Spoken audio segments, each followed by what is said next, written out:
Para jamaah sekalian, malam hari ini kita peringati Maulid, betul?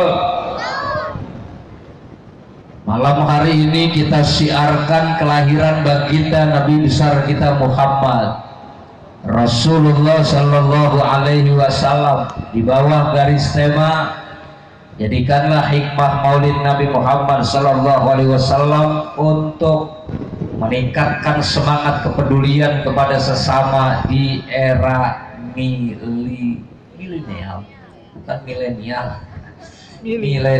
Mudah-mudahan kita semua insya Allah dapat meneruskan perjuangan Rasulullah Sallallahu Alaihi Wasallam, meneruskan perjuangan para alim ulama, menjalankan apa yang diperintahkan oleh syariat, amin, menjalankan apa yang diperintahkan oleh baginda Rasulullah Sallallahu Alaihi Wasallam, amin, menjalankan apa yang diperintahkan oleh ulama dan guru-guru kita, insya. Maka malam hari ini peringatan Maulid kita laksanakan dari kemarin dari masjid ke masjid, berpindah ke musola, bergeser ke majelis taklim, betul? Maulid sudah beberapa kali kita datangi jemaah sekalian, bahkan dari sebelum masuk bulan Rabiul Awal sampai melampaui bulan Rabiul Awal, syiar Islam tetap kita laksanakan. Kenapa? Karena ini adalah bagian daripada kecintaan kita kepada Rasulullah Sallallahu Alaihi Wasallam. Ibu bapak, saya tanya, kita cinta tidak sama Nabi? Cinta enggak sama Nabi? Ibu cinta sama Nabi, cinta sama apanya? Hah? Ibu cinta sama Nabi, cinta karena apanya? Ibu cinta enggak sama suami? Cinta enggak? Cinta sama suami karena apanya? Duitnya. Dasar buta duitan. Kita cinta kepada Rasulullah.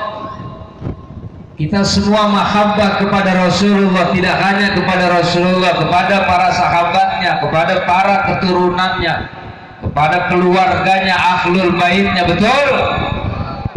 Semua itu orang-orang yang kita cintai, melebihi kecintaan kita dari apapun dan siapapun, melebihi kecintaan kita dari orang tua kita, melebihi kecintaan kita daripada anak-anak kita, keluarga kita, suami atau istri kita, harta kita, usaha-usaha kita, rumah-rumah kita. Kecintaan kita kepada Rasulullah kita letakkan paling tinggi di atas kecintaan kita kepada apapun dan siapapun. Malam hari ini mudah-mudahan Allah catat sebagai bukti kecintaan kita kepada Nabi Muhammad Sallallahu Alaihi Wasallam. Apa yang membuat kita cinta kepada Nabi? Tentunya ibu bapak, kalau bicara cinta sama Nabi jangan hanya cuma sekedar kata kita ngomong cinta.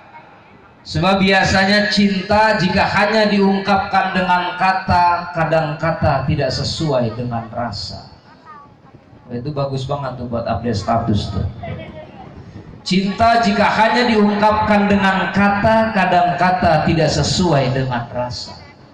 Ada seorang suami ngomong sama istrinya, "Adinda, aku sanggup mencintaimu 1000 tahun." Apa kata bininya? Dia boro-boro 1000 tahun, karena jadi bengek loh. Yang namanya orang lagi cinta, terserah dia mau ngomong apa kayak, betul? Gunung akan kudaki, habis hujan daki gunung. Lautan akan kuseberangi, tenggelam. Racun akan kuteguk, mati loh. Tapi yang namanya orang cinta sah-sah saja. Maka itu ketika kita bicara cinta kepada Rasulullah, kenapa kita cinta kepada Nabi? Satu, kita cinta kepada Rasulullah karena Rasulullah Sallallahu Alaihi Wasallam ajarannya paling gampang. Sholat, ajaran Rasulullah gampang apa susah? Gampang apa susah? Sholat nggak bisa berdiri, boleh duduk, nggak bisa duduk, boleh berbaring, nggak bisa berbaring, boleh celentang, nggak bisa celentang, boleh dengan isyarat. Kaki sudah tidak bisa melangkah, tangan sudah tidak bisa mengayun, badan sudah tidak bisa bergerak. Sholat saja, sholatnya dengan isyarat. Gampang apa susah? Gampang. Sholatnya dengan isyarat. Tangan udah nggak bisa takutin, sholat kan ngedip aja, Allahu Akbar ngedip, sami Allahu liman hamidah ngedip, at-tahiyat ngedip, assalamualaikum ngedip, sholatnya sholat kedap. Boleh tidak? Boleh tidak? Wudhu nggak ada air, boleh tayamum? Boleh tidak? Boleh tayamum. Cebok nggak ada air, boleh pakai batu, tapi jangan batu cincin. Karena kalau batu cincin tidak bisa qol'un najasah. Ada istri misalnya mau cebok kagak ada air, lakinya cincinnya gede-gede banget, bang minjem cincin bang, kata lakinya gua kepret lo, nggak mau besing cincin gua. Karena kalau cincin itu tidak qol'un najasah, dia juga tidak bisa menyerap air. Kita cebok nggak ada air, boleh pakai batu. Batunya batu apa? Batu kali. Tapi pilih batunya, jangan yang tajam, jangan yang harus yang halus, jangan yang kasar. Kalau kasar pada grepes ya mas sekalian. Boleh silakan pakai batu. Kalau batu nggak ada, boleh pakai daun. Daun apa? Nih daun pisang. Boleh nggak buat cebok? Boleh. Tapi jangan yang hijau, jangan yang basah. Cari yang kering. Tapi kalau yang kering periksa dulu, khawatir ada ular bulunya.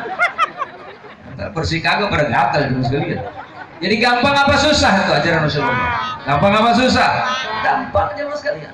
Orang puasa wajib tidak? Wajib tidak puasa Ramadan?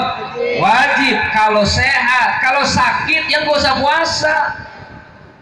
Misalnya nih ibu suaminya bulan Ramadan kira-kira jam 10 diem aja tuh laki. Nanya sama bininya, ngapa bang? Kalau gue sakit nih nyaluh. Apa masih puasa? Kayaknya masih. Tapi kalau gue terusin kayaknya gue mati. Kata dia. Terus cariin gue obat sakit kepala lagi. Bininya yang namanya sayang sama laki, takut lakinya ngapa-ngapa. Ya udah bang, tungguin bang, saya nyari obat dulu. Cariin obat sama bininya. Itu dikasih ada obatnya nih bang, obatnya dipegang sama lakinya. Waduh, ini obat keras ini.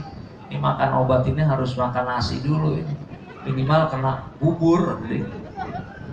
Ya udah akhirnya laki bininya bilang, tukang bubur di mana ada orang Ramadan begini, lu beli sana pasar Wisma Asri kalian dijualan, dia belok tawa sama orang, hidup malu mah dia.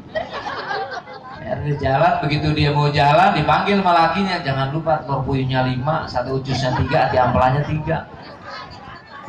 Akhirnya udah dibeliin tuh sama bininya, begitu dibeliin dikasih tuh lakinya, dimakan, disiapin tuh teh hangatnya segelas, bubur habis, sate habis, telur puyuh habis, dipegang palanya. Apa kata lakinya? Kayaknya gue udah mendingan ini. Akhirnya obatnya kagak jadi dimakan. Itu sakit kepala apa kepalanya sakit tuh? Sakit kepala apa kepalanya sakit? Kepalanya yang sakit, bukan sakit kepala. Kalau sakit kepala emang kepalanya